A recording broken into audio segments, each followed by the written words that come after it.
বাংলাদেশের নারী ফুটবলের যে জাতীয় দল অর্থাৎ সিনিয়র দল বলি আমরা এবং আন্ডার-20 যে দুটি দল আমরা জানি যে আগামী এশিয়ান 2026 এশিয়ান কাপের মূল পর্বে জায়গা করে নিয়েছে, তাদের আসলে কি অবস্থা, ক্যাম্পের কি অবস্থা বা বাফুফি কি সিদ্ধান্ত নিচ্ছে বা কি পরিকল্পনা করছে এই দুটি দল যে আগামী এশিয়ান কাপে খেলবে? আপনি জানেন যে এটা নারী ফুটবলারদের জন্য বা বাংলাদেশের নারী ফুটবলের জন্য একটা ঐতিহাসিক মানে সময় আমরা বলবো, কারণ একই টাইমে পার্থক্য মানব 35-36 ব্যবধানে প্রথমে সিনিয়র দল, তারপরে আন্ডার-20 এবং এশিয়ার হাইয়েস্ট লেভেলে তারা খেলবে যে যার অবস্থানে, এবং সাউথ এশিয়ার ভিতরে আমাদের বাংলাদেশ এবং ভারত ছাড়া ধরেন আর কেউ এখানে থাকতেছে না।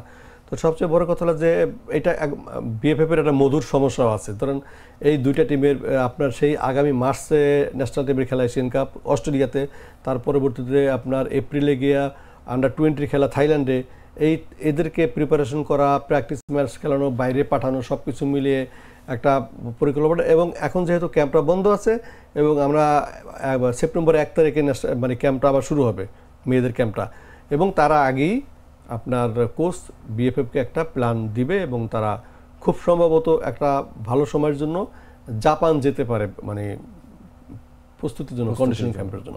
এইটা মোটামুটি কোচের একটা ডিজায়ার।